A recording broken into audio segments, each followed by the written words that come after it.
I'm Kurt. I'm Jed. I'm Kelly. I'm Levi. And I'm Heather. A cell phone, one of the best inventions to keep people connected on the go. Yet are we really as connected as we feel? First thing in the morning you get up, possibly because your alarm clock went off on your phone. And most likely, you spend time checking your phone. You're looking at all your notifications, your missed phone calls, you're checking the news, the weather, maybe looking at your schedule, maybe even getting in a few minutes of your favorite game. Not all of this is bad information, and it can help us stay organized, but how much time do we actually spend doing this? PC Magazine claims that people on average spend 3.3 hours per day on their phone. That's incredible, right? So this technologically advanced tool, supposedly keeping us connected, is consuming a large portion of our time, a large portion of our lives.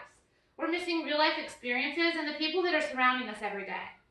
Throughout this speech, I'm going to prove to you the importance of putting the device down, silencing it, and engaging in real-life conversations. So, as I mentioned, everything we do involves our phone, taking up a lot of our time.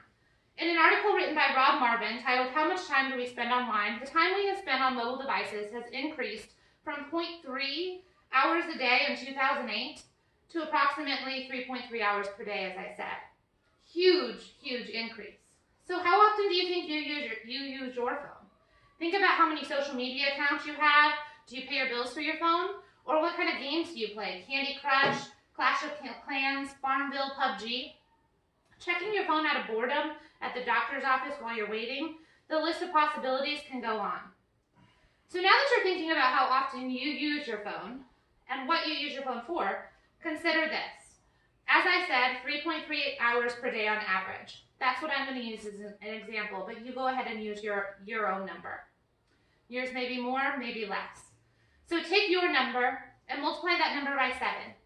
This is how much time you're going to spend on your phone in a week. For my case, it's 23.1 hours per week on average.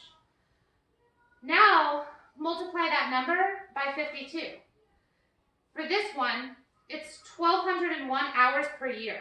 Approximately 50 whole days spent on your phone in a year.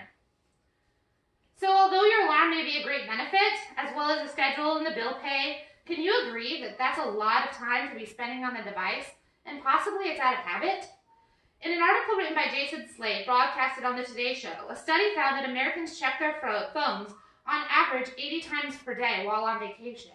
While on vacation, you're supposed to be out relaxing with your family and friends and taking time off, yet we're still glued to our phones. This is a characteristic of an addiction. So what if I told you, I'm going to take away 50 whole days a year from you? You will not be present for those 50 days. What do you think you're going to miss out on?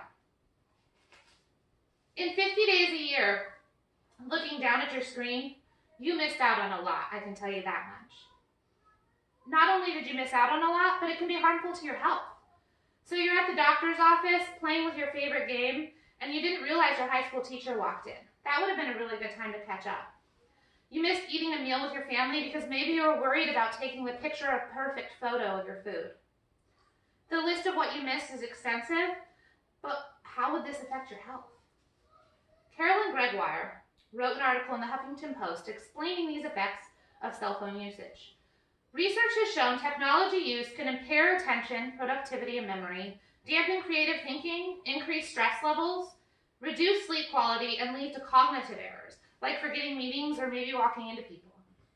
With these adverse effects of cell phones, we're also living lower quality lives and having higher stress during those 50 days that we're using it.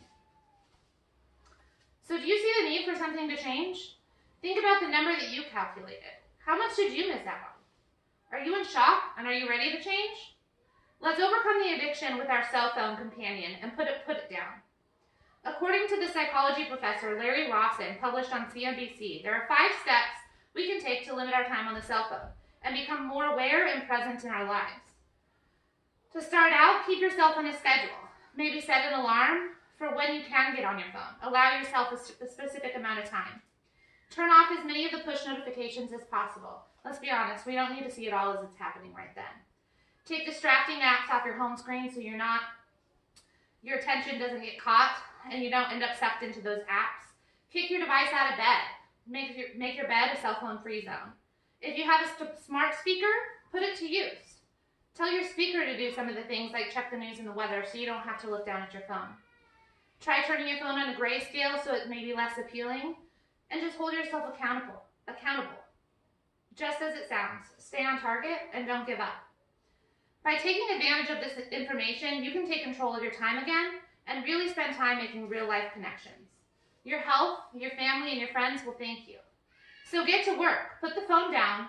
Let's look up instead of down at the screen. In turn, we will lower our stress and anxiety, improve our memory and brain function, and be able to engage in meaningful relationships with our family and friends. This Thanksgiving is going to be the best one yet. Thank you.